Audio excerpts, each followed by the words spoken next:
might your vote before is আসসালামু আলাইকুম ওয়া রাহমাতুল্লাহি ওয়া বারাকাতুহু।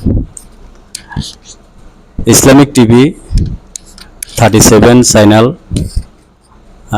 আপনাদের সামনে এই পর্যায়ে দেশের পরিস্থিতি নিয়ে কথা বলবেন আমাদের সাইদ ভাই। ওনাকে বলবো যে আপনি তো দেশে থেকে আসছেন গত কয়েকদিন আগে, দেশের পরিস্থিতি একটু আমাদেরকে জানাবেন। আর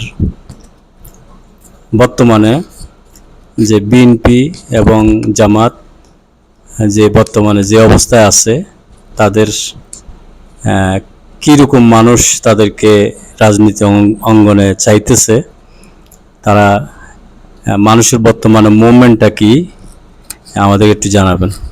আসসালামু আলাইকুম ওয়া রাহমাতুল্লাহি ওয়া বারাকাতুহু। জি সাইদ ভাই।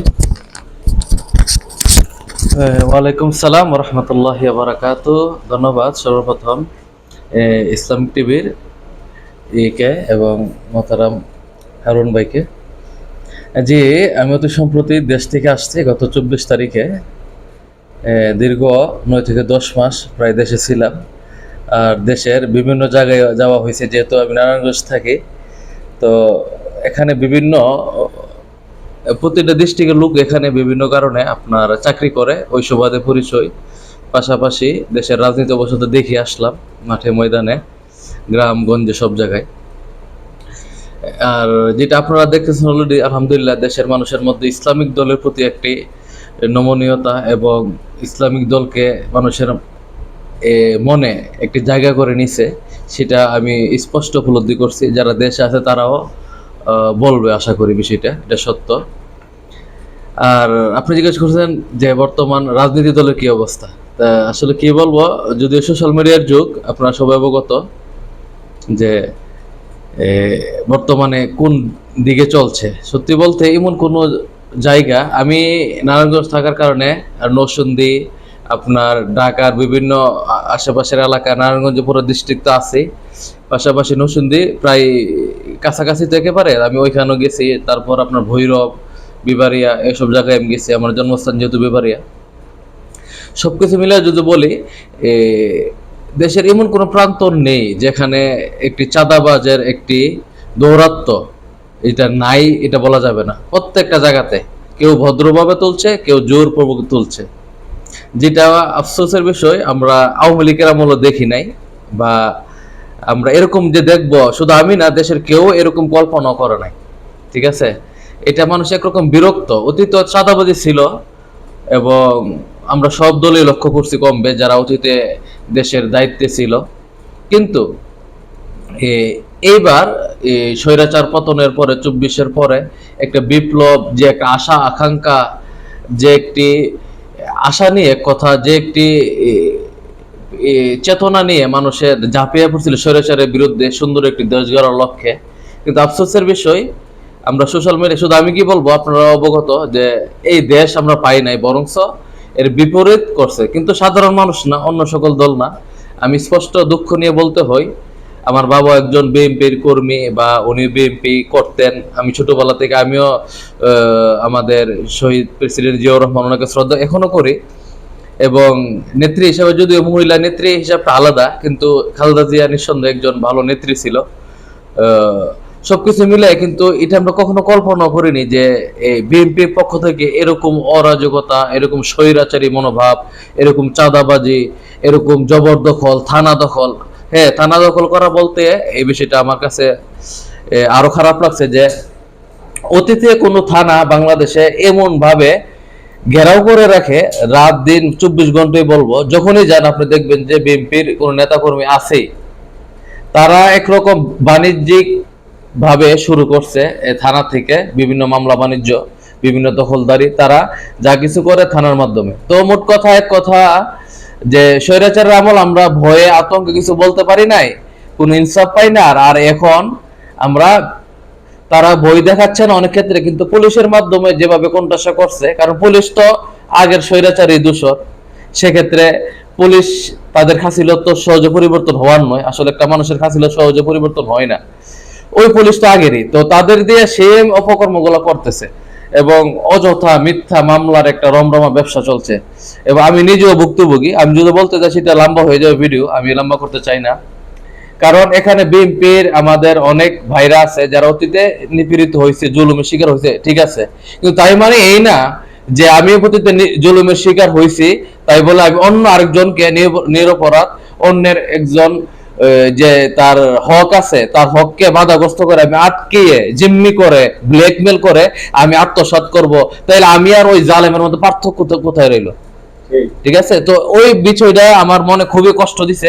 এজন্য আমি আমার মামলাকে মামলা করার পরও আমি নিজে নিজে পিছপা হয়ে গেছি। যদিও জামাত ইসলামের অনেক নেতাকর্মীদের থেকে আমি সহযোগিতা পেয়েছিলাম, তারা পুলিশের কাছে গেছে এবং সাপোর্ট করছে যে বেচারা মজলুম এবং এদেশে উনি স্থায়ী না, ওনারা আসছে নতুন, তো ওনাকে এই কারণে অনেক জুলুমের শিকার হয়েছে। কিন্তু এত বলার পরও তারা ঘুষ খেয়ে, ঠিক আছে, বিএনপির লোকদের পক্ষ নিছে এবং এখানে একটা বাণিজ্য করছে। এবং যার বিরুদ্ধে আমার মামলা ছিল ওই ব্যক্তিটা ছিল আওয়ামী লীগের একজন সাবেক এলাকার মেম্বার, উনি ছিল নরসিংদীর। তো যাই হোক, এভাবে ওই লোকটা থেকে টাকা খাইয়ে আমার মামলাটাকে, আমার অভিযোগটাকে তারা প্রত্যাখ্যান করছে, আমাকে মাসের পর মাস ঘুরাইছে। পরে আমি বিরক্ত হয়ে চলে আসছে। আমি ধরে নিছি যে কখনোই সম্ভব না, ইনসাফ পাওয়া সম্ভব না। আমার কথা এটাই যে দেশের মধ্যে যে ধরনের অরাজকতা এবং থানার মধ্যে যারা থানাতে গেছে কোন মামলা নিয়ে তারা বলতে পারবে যে পরিস্থিতিটা কোন ধরনের। চুপচাপ, কিন্তু আপনি কোনো টাকা ছাড়া, কোনো নেতার হাত ধরা ছাড়া, ঘুষ ছাড়া আপনার কোনো ইনসাফ অধিকার আপনি আদায় করতে পারবেন না। তো মাঝে মধ্যে ডক্টর ইউনূসের প্রতি রাগ হতো বা হয়, এই কারণে আমার মতো অনেকেরও হয় যে এত পুলিশ আর্মি কিছু করে না কেন, প্রশ্ন জাগতে পারে। আমার মনে প্রশ্ন জাগছে, তোমার আমি ভাবলাম যে না, এই আল্লাহ সুবহানাহু ওয়া তাআলা, আমরা জানি কোরআন আল্লাহ অনেকবার বলছে যে পাপীকে বা জালেমদেরকে আল্লাহ তাআলা রশি ঢিল দেয় যাতে তারা তাদের কর্মফল এমন চূড়ান্ত পর্যায়ে চলে যায় যাতে তাদেরকে আল্লাহ জাহান্নামের মধ্যে সহজে নিক্ষেপ করতে পারে, যাদের প্রতি আল্লাহ বিরক্ত তাদেরকে ঢিল দেয়। আমার মনে হচ্ছে ডক্টর ইউনূস ওই একটা, আমার মনে হচ্ছে হয়তোবা, যদিও কিছু বুদ্ধিজীবীর মুখে শুনছি যে ডক্টর ইউনূস এটা একটা ওনার একটা কৌশল যে আসল চরিত্র, বিএনপির আসল চরিত্রটা যাতে জনগণ দেখে এবং বুঝতে পারে আপনারা কাকে ভালোবাসতেন, কাকে সাপোর্ট করতেছেন। রাজনীতি বলতে আসলে তারা কি বুঝে? রাজনীতি বলতে তারা শুধু বুঝে লুটপাট, রাজনীতি বলতে বিএনপি বুঝে শুধু টাকা পয়সা কুক্ষিগত করা, রাজনীতি বলতে তাদের কাছে একটাই ক্ষমতার অপব্যবহার করা, রাজনীতি বলতে তাদের কাছে একটাই তারা দেশের নেতা, তারা দেশের মাথা, অন্য সবাই প্রজার মতো। ঠিক আছে, আমি যদি এক কথায় উদাহরণ দিতে চাই বা আমি ব্যাখ্যা দিতে চাই, আওয়ামী লীগ এবং বিএনপি, এটা তো একটা স্লোগান হয়েছে, দুই সাপের নৌকা ধানের শীষ, দুই সাপের একই বিষ, একটি পয়সার দুই পেট। ঠিক আছে, বিএনপি এবং আওয়ামী লীগ মুদ্রার অপর পেট। ঠিক আছে, আসলে এটা এতই সত্য, এটা যে অস্বীকার করবে আমি মনে করবো যে ওই ব্যক্তির ভিতরে মানুষত্ব বোধের ঘাটতি আছে, ওই ব্যক্তির ভিতরে বিবেক বলতে কিছু নাই। কারণ হাজারো লক্ষ লক্ষ মানুষ দেশে আমরা দেখতেছি যে অনেক লোকের সাথে কথা হয়, বিভিন্ন ভ্যারাইটি, বৃদ্ধ বুড়া করা, মানে কি বলবো, বিভিন্ন দেশের লোকের সাথে কথা হয়েছে, দেখি সবাই বিরক্ত তাদের প্রতি। ঠিক আছে, সবাই রাজনীতির প্রতি একটা ঘৃণা চলে আসছে। অ্যাকচুয়ালি মানুষ বলে যে ভালো মানুষ রাজনীতি করতেই পারে না, আসলে কি তাই? যে ইসলামী দলগুলো যে আমরা দেখি, মাশাআল্লাহ, জামাত ইসলামের আমির ডক্টর শফিকুর রহমান এবং ইসলাম আন্দোলন বাংলাদেশ মামুনুর রহমান সাহেবের মতো এই যে আলেম ওলামা, তারা কি ব্যক্তির সাথে রাজনীতি করে? কখনোই না। তারা এটা প্রমাণ করছে, বাংলাদেশ জামাত ইসলাম যেভাবে প্রমাণ করে চলছে দিনকে দিন, আল্লাহ সুবহানাহু ওয়া তাআলা ওনার সম্মান বাড়িয়ে দিচ্ছে। ইসলামী আন্দোলন অনেক ভাই তো আছে, দেখা যায় যে চেয়ারম্যান, তারা দেখা যায় যে আগে যে সম্পদশালী ছিল, তাদের গাড়ি ছিল, সবগুলা বিক্রি করে দিয়ে জনগণের সেবায় তারা গাড়িও হারাইছে, আরো জায়গা সম্পত্তি তারা বিক্রি করে দিয়ে তাদের মানুষের কাছে জনপ্রিয়তা অর্জন করছে।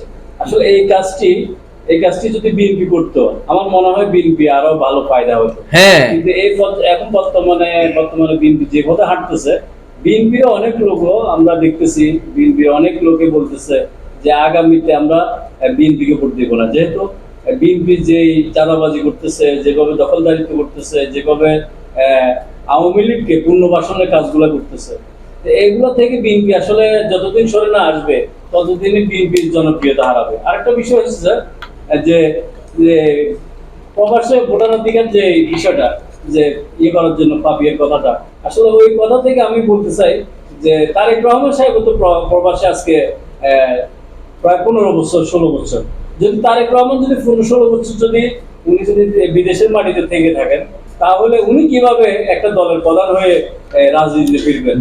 এটা আমার বোধগম্য নয়। তবে একটা বিষয়, এই বিষয়টা ক্লিয়ার করলে আমরা এটাই বুঝি যে অতি দ্রুত প্রবাসীদের ভোটার অধিকার ব্যবস্থা করার জন্য আমরা সরকারের প্রতি দৃষ্টি আকর্ষণ করতেছি। এই বিষয়ে আপনার কিছু বলার আছে? জি, আসলে আপনি পাপিয়ার কথা বলছেন, হারুন সাহেবের কথা বলছেন। যদি হারুন সাহেবকে আমরা আগে হাসিনার আমলে অনেক সাপোর্ট করছি, ভালোবাসতাম, ওনার সুন্দর সুন্দর কথা করোনা দেশের আলোকে, কিন্তু এই হারুন এবং পাপিয়া যে তারা এত নিম্ন স্থানে নামবে, মানুষ তাদেরকে এখন একটা কমেডিয়ান হিসেবে দেখে, এক কথা, ঠিক আছে? তাদের কোনো কথা শুনতে বা বুঝতে মানুষ হাসে এবং তারা বলে যে এটা বিএনপির মমতাজ। পাপিয়াকে বল বিএনপির মমতাজ, ঠিক আছে? মানে কি বলবো, তাদেরকে কোনোভাবে মূল্যায়ন করতে দেখি নাই কোনো বৃদ্ধ। হ্যাঁ, আমি বিএনপি সাপোর্টার ভাইদের কথা বলতেছি, তারাই বিরক্ত, তারা বলছে এগুলা মাথা খারাপ হয়ে গেছে, এক কথা তারা এভাবে ব্যাখ্যা করে। আলহামদুলিল্লাহ, আমার দেখার সামনে বিএনপির অনেক ভাইরা তাদের এই কার্যকলাপের বিরুদ্ধে প্রতিবাদ জানাইছে, ঠিক আছে? শাসটলে বসে, হোটেলে বসে, মাঠে বসে, ঘাটে বসে একই আলোচনা চলে, প্রত্যেকটা জায়গাতে টকশো চলে, আর মানুষ এই মন্তব্য করে, মানুষ বিরক্ত তাদের কথা। যেমন আপনি দেখবেন যে কিশোরগঞ্জের হুজু পাগলা বলে তাকে, ঠিক আছে? সে তো একটা উন্মাদ, সে পুরোপুরি পাগল। দেশের মানুষ তাকে সোশ্যাল মিডিয়াতে কতটুকু বলে, এর চেয়ে বেশি তার নামটা নিলে মানুষ হাসে, ঠিক আছে? মানে কথা বলতে মানুষের রুচিতে বাঁধে, এমন এক অবস্থা। আর পাপিয়া এবং হারুন সাহেবের অবস্থা কি, তারা শুধু চাপা পায়রা, কিন্তু তাদের নেতাকর্মীরা, সাধারণ মানুষ তাদেরকে কোন দৃষ্টিতে দেখে এটা তারা কখনো চিন্তা করে না। আচ্ছা, আরেকটা বিষয় দেখলাম যে আপনার বর্তমানে ইউনূস সরকার যে তাড়াতাড়ি নির্বাচন দেওয়ার জন্য চাইতেছে, কিন্তু আসল সঠিক সংস্কার যদি না হয় তাহলে নির্বাচন মনে হয় বেঁচতে যাবে। কারণ হচ্ছে যে জালিমেরা যেভাবে উঠ পেতে বসে আছে, কিংবা আওয়ামী লীগের যে লোকগুলা অন্যায়কারীরা যারা এখনো দরাছোঁয়ার বাইরে আছে, এদেরকে যদি বিচারের আওতায় যদি না আনা হয়, এবং যে বিএনপি আজকে যে অপকর্মগুলো করতেছে, বিএনপির ভিতরে কোনো সংস্কার নেই, যদি এগুলো যদি সিস্টেমে যদি না আসে, এদেরকে যদি সংস্কারের আওতায় যদি না নিয়ে আসে, তাহলে যে সামনে নির্বাচন, এই নির্বাচন দেওয়ার না দেওয়ার সমান। জি, অবশ্যই। এই বিষয়ে একটু ডক্টর ইউনূসের বিষয়ে একটু কথা বলছি। হ্যাঁ, জি, এ বিষয়ে আমি দেশের মানুষ এবং আমি যা দেখে আসছি ক্ষুদ্র জ্ঞানে বলবো, আপনারা ভাই নিশ্চিত থাকতে পারেন যে বিএনপি যতই চিল্লাক, যতই চেষ্টা করুক, এত হাজার হাজার শহীদদের রক্তের উপরে দাঁড়িয়ে এবং এই হাজার হাজার হাজার হাজার পঙ্গুত্ব ভাই বোনদের এই অসহায়ত্বের উপরে দাঁড়িয়ে ডক্টর ইউনূস কখনোই বিএনপির কথা মেনে নিবে না, এবং সংস্কার ভিত্তিক নির্বাচন হচ্ছে না, এটা ধরে রাখেন ইনশাআল্লাহ। কারণ ইসলামী দলের যে নেতাকর্মীরা আছে, কর্মী থেকে সাধারণ মানুষ, সবাই চায় সংস্কার, অন্যথা ডক্টর ইউনূস। সংস্কার যতদিন না হবে ডক্টর ইউনূস থাকবে, এটাই দেশের সাধারণ মানুষের চাওয়া। এবার কেউ মানলো মানতে পারে, না মানলে মানে, কিন্তু বাস্তবতা এটাই, আর এটাই হবে ইনশাআল্লাহ, আপনি নিশ্চিত থাকতে পারেন। আর ডক্টর ইউনূস কখনোই কোনো চাপে, কোনো বইয়ায় ভেঙে যাওয়ার লোক না, এবং উনি ভেঙে যাইতে দেবে না। উনি চলে যেতে চাইলেও যেতে পারবে না, এবং সংস্কার নির্বাচন দিতেও পারবে না, এমন এক অবস্থানে দাঁড়াইছে। এবার বিএনপি যাই বলুক, যাই চেষ্টা করুক, চিল্লাক, কোনো লাভ হবে না ইনশাআল্লাহ, সেটা আমি নির্দ্বিধায় এবং আমার বিশ্বাস এবং অভিজ্ঞতা বলতে পারি ইনশাআল্লাহ, এটাই সত্য হবে। জি, ধন্যবাদ আমাদের চ্যানেলের সাথে থাকার জন্য, আপনাকে অসংখ্য ধন্যবাদ। আসসালামু আলাইকুম ওয়া রাহমাতুল্লাহ। ওয়া আলাইকুম আসসালাম।